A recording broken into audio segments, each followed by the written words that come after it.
In the countryside, or far out at sea, the water was no doubt clean and fresh. But when it reached the city, it was as dark as sin, punctuated occasionally by cheerful rainbow swirls of oil, leaked from the battered boats that plied their trade on the canal. Inspector Jimmy Dreghorn stopped at the lock gates, glanced one way and then the other. A couple of Waynes were walking a dog on the opposite side of the canal. One of them threw a stick and the mutt followed fearlessly, launching itself into the water despite the icy temperature, springtime or not. Dreghorn looked at Police Constable Ellen Duncan, who pointed west, in the direction of the Kelvin Aqueduct, where the canal crossed over the River Kelvin. "Just along there's where everyone goes winching, sir," she said authoritatively. "Or at least, they used to." "Notice I don't ask how you know that, Constable?" She gave him a cheeky, knowing look. "Please, I wasn't always a—" "Fine upstanding member of society," Dreghorn interrupted. "Police constable," she spoke over him. "And I do have a life off duty, you know." Dreghorn raised his hands. "Whoa, I'm scandalised enough already." The Forth and Clyde Canal cut across the central lowlands, joining the two Scottish coastlines from the Firth of Forth at Grangemouth in the east to the Clyde at Bowling in the west, both rivers then leading out to open sea. When first opened in 1790, business was booming, with timber, oil and coal transported from one side of the country to the other. Barges and other working craft bobbed happily alongside yachts and pleasure boats, an unlikely camaraderie between the classes as they navigated the locks and sluice gates.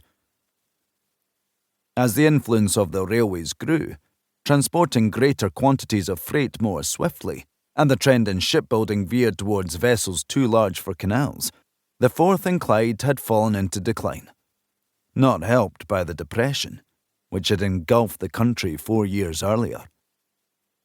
A lumber boat was approaching the lock, heading west towards Bowling, and the lockkeeper emerged reluctantly from his cottage to assist at the gate, breath misting in annoyance as he buttoned up his overcoat. He saw the dog swimming towards the stick, right in front of the boat.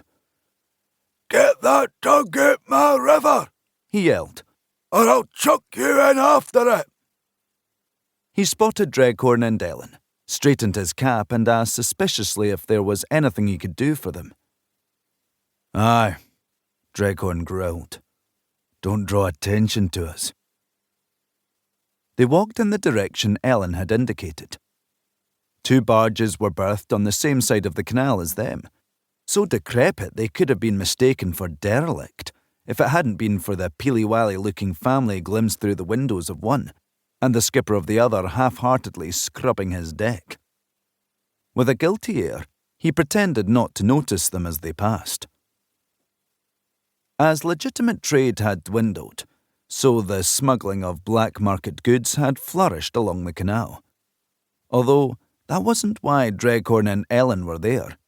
In piratical terms, it was hardly Treasure Island. They walked a little further, scanning the long grass at the side of the path. The handlebars of a motorcycle came into view, the grass around them swaying and rocking, although there was little breeze.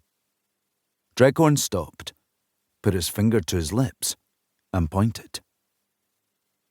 2 pairs of feet, one male, one female, protruded from the grass at the edge of the path, the woman's on the bottom, splayed awkwardly, kicking and struggling. The man's on top, toes down, scuffing the earth to gain purchase. The man rolled away suddenly, revealing the black and white sheen of his spats, completely inappropriate for Scottish weather, but easily identifiable as the shoes the suspect they were seeking was described as wearing. Dixon, Dixie White. Robbery, assault and battery and, looking increasingly likely, manslaughter, if not murder.